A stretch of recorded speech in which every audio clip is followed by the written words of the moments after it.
Onnistunut sisältö on löytänyt jonkinlaisen uuden kulman, miten asiakas voi esittää omia palveluitaan, millä saadaan puhuteltua asiakasta. Löydetään semmoinen joku, että asiakas pystyy samaistumaan siihen, asiakas kiinnostuu siitä. Hyvä sisältö voi herättää tunteita hyvin. Ne voi olla välillä olla negatiivisia, ne voi olla välillä positiivisia, mutta että hyvän sisällön pitää pystyä puhuttelemaan ihmistä. Organisaatioissa markkinoijan ja viestiän rooli on muuttunut aika paljon, koska sosiaalinen media on tullut tosi vahvasti. Niin pitää olla reaaliajassa läsnä koko ajan. Ei voida enää tehdä semmoisia omia tiedottamissuunnitelmia. Toinen iso muutos on se, että ne asiat ei enää kuulu pelkästään sinne vaikka viestintätiimille, vaan pitäisi kuulua niin kuin kaikkien työkuvaan. Ja se on yksi semmoinen iso juttu, missä kipuillaan niin kuin nytten ja mikä on tulevaisuutta. Ihan liian harvoin pysähdytään yrityksissä miettimään sitä, että miksi me tehdään niitä asioita, mitä me tehdään ja kenelle me niitä tehdään.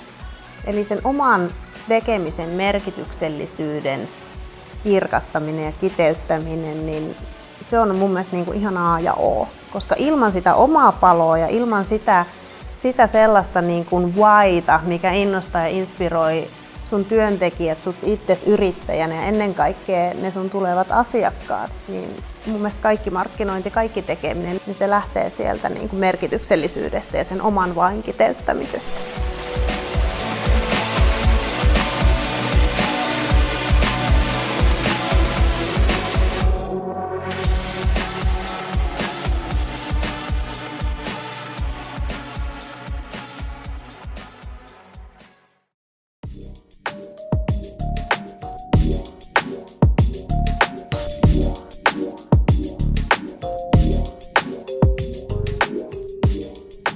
Valmistuin 2011 tuolta TAMKista ja hain siinä töitä 2-3 kuukautta oman alan hommia mainostoimistoihin. Ja ei tärpännyt, että silloin oli aika huono tilanne.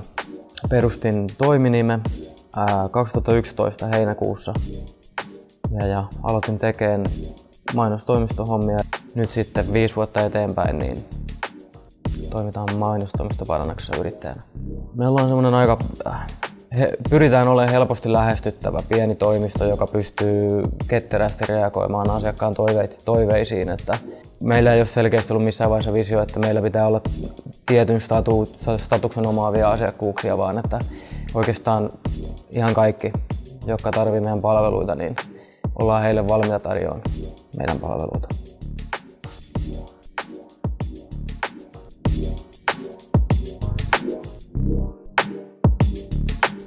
Mun nimi on Taru Kumpulainen ja olen toinen Unfair Lean Marketing markkinointitoimiston perustajista ja yrittäjistä. Ja mulla on pitkä Pro-akatemia-tausta Tampereen ammattikorkeakoulusta, eli olen ollut ensimmäisessä tiimissä. Ja sitä kautta sitten tämä markkinointi on niin ikään imaissut mukaansa. Ja meillä on niin kuin alusta asti ollut halu vähän ravistella sitä perinteistä markkinointiviestintäalaa ja tehdä asioita uudella tavalla, vähän ketterämmin, asiakaslähtöisemmin ja ennen kaikkea niin kuin sieltä liiketoiminnan kehittämisestä lähtien.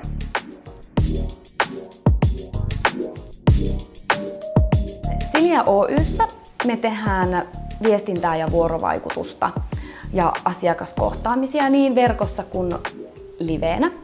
Ja yksi iso ilmiö, missä me ollaan oltu mukana nyt 3. vuotta, niin on YouTube-sisällön tuottajien yhteisöllinen tapahtuma Tubecon, joka on sisällön tuottajille plus sitten heidän faneilleen ja seuraajilleen tehty tapahtuma. Ja se on semmoinen, mikä on ollut oikein syvä sukellus tähän tubettajaskeneen ja ilmiöön. Ja siellä tehdään töitä niiden nuorien kanssa, jossa näkee erittäin konkreettisesti sen kuilun, mikä on siinä niiden nuorten ja niiden ihmisten välissä, jotka nyt työskentelee markkinoinnin ja viestinnän parissa.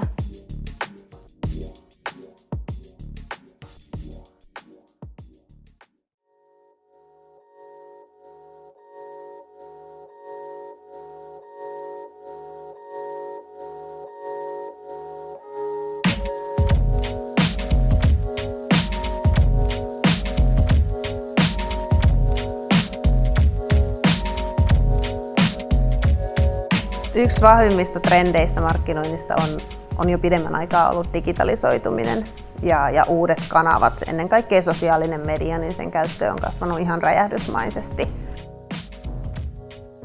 Mä luulen kuitenkin, että vaikka ollaan vahvasti digipuolella, niin vanhanaikainen printti ei tule katoa mihinkään. Et se on ainakin vielä seuraavat 10-20 vuotta mukana siinä vahvasti. Jo nykypäivänä niin se on ennen kaikkea vuorovaikuttamista. Ja se on se tosi iso muutos, mikä on alkanut nyt ja se tulee vaan vahvistumaan entisestään. Tulevaisuuden markkinoinnissa mä uskon, että tulee vahvasti olemaan laajennettu todellisuus mukana. Että peruselementeistä esimerkiksi tämmöisistä tienvarsimainoksista, niin niihin saadaan tuotua jotain uutta laajennetun todellisuuden avulla, mikä tekee niistä enemmän semmoisia, että ne on vuorovaikutteisia. Et mainoksista saadaan vuorovaikutteisempia laajennetun todellisuuden avulla. Tulevaisuudessa markkinoinnissa pitää ottaa huomioon sellainen seikka, että nämä meidän parikymppiset ja alle nuoret kasvaa ja he on tottunut kuluttamaan yleensäkin mediaa, mutta myös olemaan sosiaalisessa mediassa ja yhteyksissä ihmisiin tosi eri tavalla kuin me tämän päivän aikuiset. Eli he vuorovaikuttaa nyt tosi aktiivisesti ja tuskin tulee sitä myöskään lopettamaan. Myöskin se, että videoita käytetään nyt tosi paljon ja niitä katsotaan ensinnäkin ihan milloinka niin kuin huvittaa. Et nuoret ei katso esimerkiksi TVtä, vaan ne haluaa katsoa ne sisällöt silloin kun ne itse haluaa ja kun niillä on joku tarve tai ajatus. Oli se sitten pelkästään rentoutua tai oppia jotain. Meillä on mahdollisuus seurata reaaliajassa koko ajan, mitä maailmassa tapahtuu, tai me voidaan avata puhelin ja katsoa, että hei, mitä tästä firmasta oikeasti sanotaan. Että se sun brändi ei enää rakennu siellä sun firman sisällä, vaan se rakentuu nimenomaan siellä ihmisten mielissä ja tekemisissä. Eli tavallaan se sellainen kontrolli, mitä on perinteisesti ajateltu, että me lähetetään jotain ulospäin ja ajatellaan, että ihmiset nielee sen purematta, niin ne ajat on niin kuin mennyt.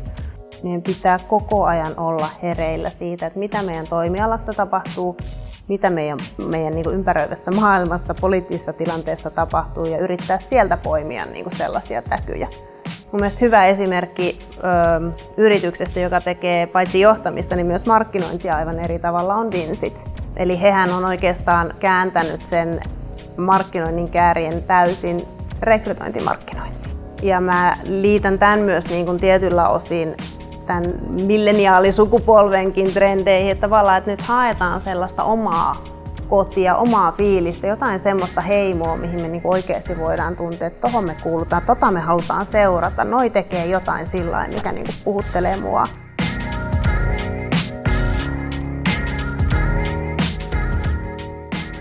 Omia markkinointitaitoja pystyy kehittämään parhaiten oikeastaan sillä, että tutustuu kaikkeen, mitä alalla tapahtuu.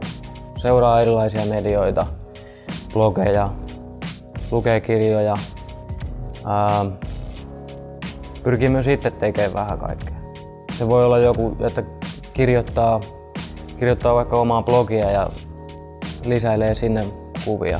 Siinä on pakko pysyä tavallaan niin kuin ajan hermolla ja seurata tulevia trendejä ja miten kaikki muuttuu. Ja inspiraation lähteet, eli kuten Pinterest, niin ne on siinä hyvin vahvasti läsnä omassa kehittämisessä.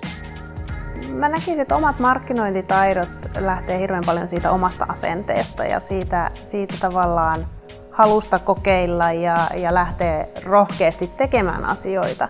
Ei epäonnistumiseen kuole tai ilman epäonnistumista ei voi tietää, mikä onnistuu. Ja tietyllä lailla kaikki työkalut on käytössä, jos ei ole vielä omaa yritystä. Voi ruveta vaikka blokkaamaan jostain omasta harrastuksesta tai omasta intohimosta tai jostain asiasta, jonka itse tuntee itselleen läheiseksi. Ja testata näitä markkinoinnin keinoja sitä kautta. Ja myös se, että niin kuin kehittää jatkuvasti niin kuin omia esiintymistaitoja, esiintymisvalmiuksia ja tietyllä tapaa sitä niin kuin uteliaisuutta ruokkia ja seurata, mitä kirjoitetaan. Siis netti on täynnä aivan äärettömän hyviä blogeja, vinkkejä, käytännön esimerkkejä siitä, että mitä voi tehdä. Ja nyt onneksi on semmoinen ajatuskin, että jaetaan sitä osaamista. Että se, että mulla on joku hieno idea tai mulla on joku työkalu tai mulla on joku vinkki, niin se ei ole multa pois, jos mä annan sen muille. Eli sieltä pystyy ammentamaan äärimmäisen paljon asioita ja viemään niitä sitten pienesti, ketterästi siihen omaan arkeen.